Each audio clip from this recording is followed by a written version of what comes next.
नबी अकरम सल्लल्लाहु अलैहि वसल्लम रात के अंदर उठते हैं, करवटें बदल रहे हैं, बिस्तर पर आपको रात की तारीकी में नींद नहीं आ रही है। आपने अपनी बीवी अम्मा आयशा से कुछ नहीं कहा, आपने अपनी बीवी आयशा से कुछ नहीं कहा। आपने दरवाजा खोला और सीधे घर से बाहर निकल गए। थोड़ी दूर चले तो आपको रास्ते से चलता हुआ एक आदमी नजर आया, कोई आ रहा है। आप उसके करीब पहुंचे, ये सोचकर उसकी तरफ आगे बढ़ गए, अगर जान पहचान वाला हुआ तो इससे कुछ मांग लेंगे।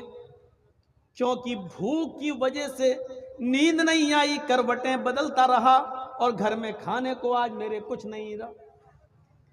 चलो ये आदमी आ रहा है, इससे कुछ कहते हैं। रात के अंधेरे में उस आदमी को पहचान नहीं पाए।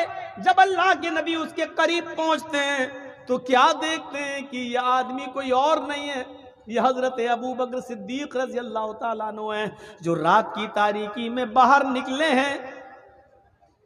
हजरत अबू बकर सिद्दीक ने नबी को देखा और अल्लाह के नबी ने अबू बकर सिद्दीक को देखा। अलैक सलैक हुआ, दुआ सलाम हुआ। अल्लाह के नबी सल्लल्लाहु अलैहि वसल्लम ने पूछा, आए अबू बकर, इतनी रात में तुम कैसे निकले? तो हजरत अबू बकर सिद्दीक कहते हैं कि अल्लाह के नबी, बुखारी शरीफ का ये वाक़या, आए अल्लाह के नबी, आए अल्लाह के रसूल, आपसे क्या छिपाऊं? आज अगर झूठ बोलेंगे तो कल अल्लाह ताला वही नाजिल करके आपको बता देगा सच्चाई क्या है। हकीकत यह है कि घर में मुझे नींद नहीं आ रही थी और भूख की वजह से मैं घर से बाहर निकल गया कि रास्ते में कोई मिल जाएगा तो मैं उससे, या मेरा चेहरा देखकर वो मेरी भूख का अंदाजा लगा लेगा। अल्लाह के नबी से कह रहे हैं, कौन? अबू बकर सिद्दीक, अरे अल्लाह के रसूल, भूख की वजह से मैं घर से बाहर निकला। अल्लाह के नबी सल्लल्लाहु अलैहि वसल्लम ने कहा है, अबू बकर, अगर मुझसे ये उम्मीद रखते हो कि मैं तुम्हारा चेहरा देखकर अपने घर ले जाऊंगा और तुम्हें खाना खिला दूंगा, तो ये उम्मीद बिल्कुल मत रखना।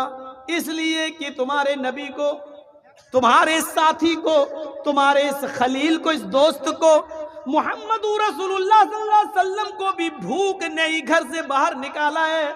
जो हालत तुम्हारी है वही हालत मेरी भी है। जिस भूख की वजह से तुम घर से बाहर निकले हो, उसी भूख की वजह से मैं भी घर से बाहर निकला हूं। अच्छा, अबू बकर सिद्दीक की उम्मीदों पे पानी फिर गया। सबसे ज्यादा सखी और खिलाने पिलाने वाले तो अल्लाह